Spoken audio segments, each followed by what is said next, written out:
Sky Legacy Asia, the where purpose meets profit and knowledge fuels growth. So, sino nga po pala si Legacy Asia? At Legacy Asia, we are the driving force behind the new generation of digital opportunity, founded with a vision to redefine how people earn, connect, and build wealth in the digital age. Also, we operate at the intersection of technology, innovation, and entrepreneurship.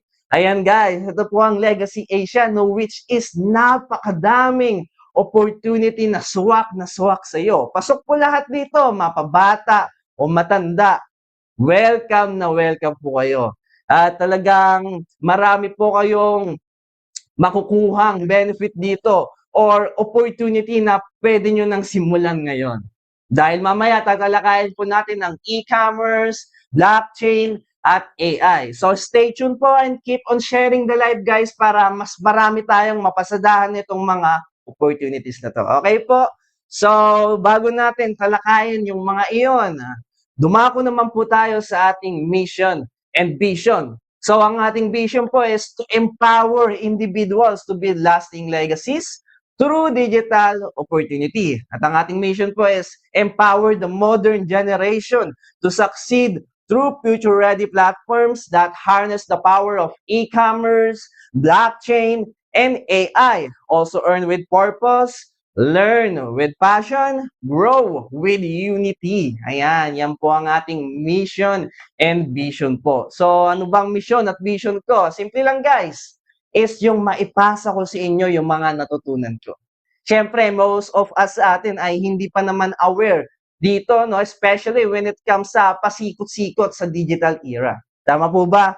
So, I'm here po para ibahagi kung paano ba magkakaroon ng magandang pagkakakitaan sa era na ito.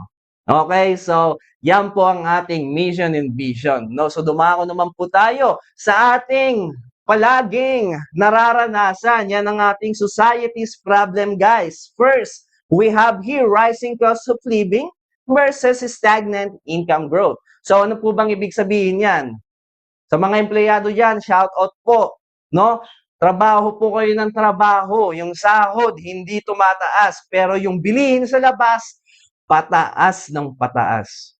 Marami bang nakaka-relate dito? Yan, isa sa mga yan ang nagiging problema natin. No? Wala po tayong increase ng sahod, pero yung trabaho natin, pahirap ng pahirap. No? Iyan, talagang malimit po nating nararanasan dito sa Pinas yan. And second, we have here lack of opportunity. Ayan po, isa din po ako sa nakaranas dyan na hirap makakuha ng trabaho, opportunity, o gustong work para sa kanila. Like me po na nag-apply sa BPO industry, ang daming beses po akong nag-apply at hindi po ako nakapasa. Dahil ako nga po ay barok mag-English, hindi po ako ganun ka-fluent mag-English. Ayun po, yun po ang nagkukos ng aking hindi pagkapasa. At ako po ay senior high school graduate lang, hindi po ako college graduate. So talagang napakahirap po. Ang ginawa ko na lang po talagang pinilit yung sarili ko at pagsiksikan yung sarili ko sa kumpanya na yon hanggang sa na-practice ko siya, no, nabuo ko yung communication skills ko, paano ako makipag-interview, di ba? Ganun, hanggang sa nakapasa po ako. And yes, yan po, malimit po nating nararanasan yan. Lack of opportunity. No? Next, we have here job market instability and underemployment. Ayan po, lalo sa panahon natin ngayon, marami pong nawawalan ng trabaho. Bakit po? Pausbong na po kasi ng pausbong yung panahon ngayon. Ang dami ng mga bagong technology, AIs, robots, na which is inaagawan na tayo ng trabaho. So dito po sa Legacy Asia, hindi po ganon. Hindi po tayo magpapaagaw ng trabaho. Kundi gagawin natin silang tools, no, sa ating pagnenegosyo. Okay po? Ayan. So next, we have here the last society's problem which is short-term income solution. Ano po bang ibig sabihin yan? Guys, umiwas po tayo sa short-term thinking mindset po, no? Iwasan po na natin na maniwala o umasa sa swerte, okay? O sa easy money. Ano po ba mga example ng mga easy money? Yan ay yung mga sugal, like scatter, na which is common na ngayon, no? Yung dating mga vlogger or mga nagla-live na mga nagko-content, no? Dating mga nag-ML live lang, ngayon mga nag-i-scatter na, no? Ayun, at marami pong mga taong nasira ang buhay dahil diyan. Bakit po? Hindi naman po madalas ang swerte, no? So, madalas diyan ang talo. Kaya iwasan po natin 'yan, yung pagiging short-term thinking. Maging long-term thinking po tayo, no?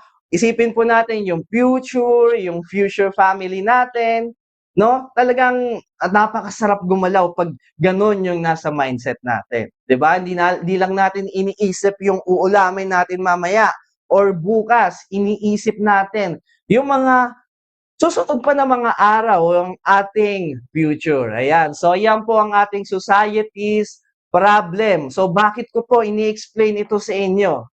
Itong mga problema na yan na binanggit ko po sa inyo is kayang-kayang punan yan, no? Kayang-kaya nating i-resolve yan. Gamit lang si Legacy Asia. Pero hindi po gagana yan kung kahit nandiyan si Legacy Asia, kung hindi ka naman kikilos or babaguhin yung mindset. Mindset, useless po, no? So, ayan, yan po ang ating society's problem. Next, we have here our core philosophy. First, we have here, learn while you earn. Second, empowerment through education and digital tools. Third one, unity and community-led growth.